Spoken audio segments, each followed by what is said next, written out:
Assalamualaikum warahmatullahi wabarakatuh. Apa kabar teman-teman? Masih lancar puasanya? Insya Allah masih tetap terus ya sampai akhir nanti. Kali ini Pak Bambang akan bercerita kisah tentang salah seorang sahabat Rasul, yaitu Umar bin Khattab. Teman-teman tahu tidak? Umar bin Khattab itu adalah seorang pemimpin yang sangat ditakuti oleh musuh-musuh Islam. Banyak raja-raja, pemimpin-pemimpin yang sangat takut terhadap Umar bin Khattab. Tapi pada saat Umar bin Khattab menjadi khalifah, terlihatlah bagaimana Umar bin Khattab sangat sederhana.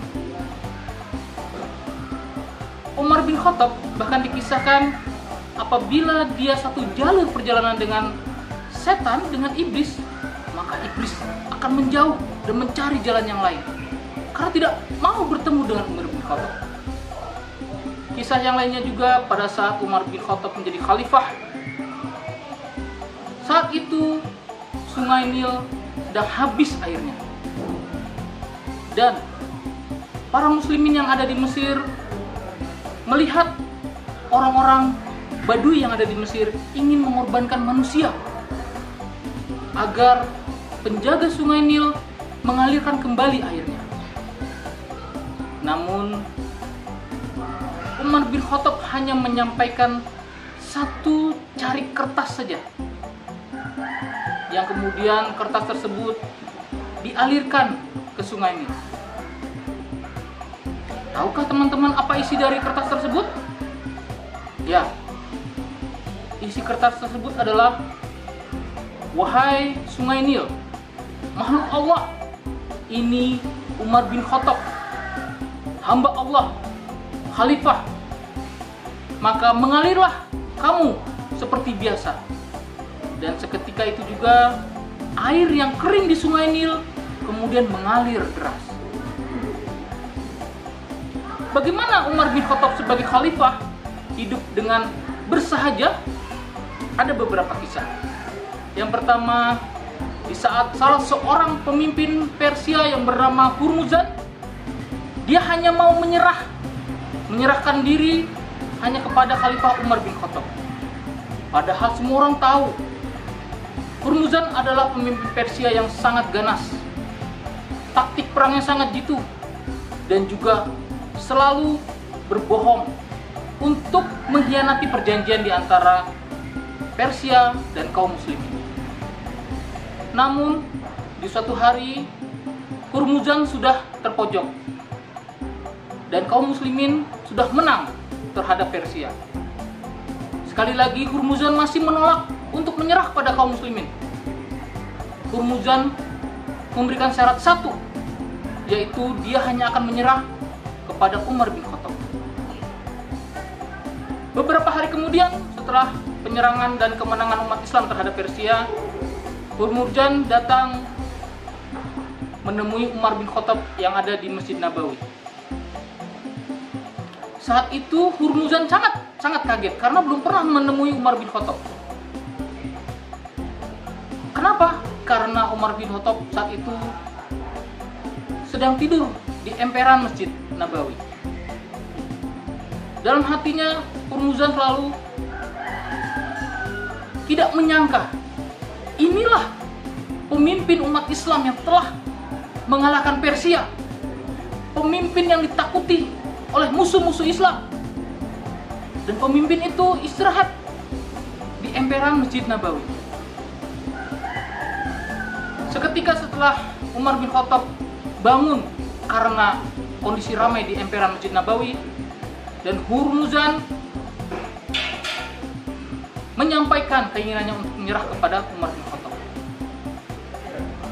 Setelah berdialog panjang dengan tipu daya dari Hurmuzan, Umar bin Khattab mengatakan, kamu akan diterima penyerahanmu apabila kamu tidak memiliki tipu daya lagi kepada kami.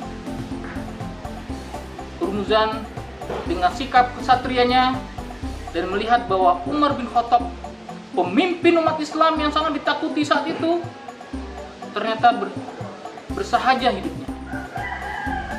Akhirnya Hurmuzan pun memeluk Islam. Kisah lainnya adalah pada saat Umar bin Khattab awal-awal menjadi khalifah dan sedang kerja di ruang kerjanya, dengan dihidupkan sebuah lentera, anak Umar bin Khattab masuk untuk berbicara dengan Umar bin Khattab. Satu pertanyaan yang dilayangkan oleh Umar bin Khattab, "Wahai anakku, apabila kamu ingin berbicara denganku, apakah ini hubungannya dengan keluarga kita atau dengan umat Islam?"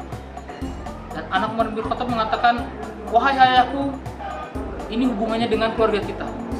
Maka Umar bin Khattab mematikan lentera yang ada di tempat kerjanya. Umar bin Khattab berkata bahwa lentera ini dibiayai oleh umat Islam, sedangkan pembicaraan kita tidak ada hubungannya dengan umat Islam. Ini hubungannya dengan keluarga kita, sehingga tidak layak bagi kita untuk menggunakan fasilitas yang dimiliki oleh umat Islam untuk keluarga kita. Nah, begitulah bagaimana sikap bersahajanya Umar bin Khattab, panglima perang, khalifah yang ditakuti oleh para musuh-musuh Islam,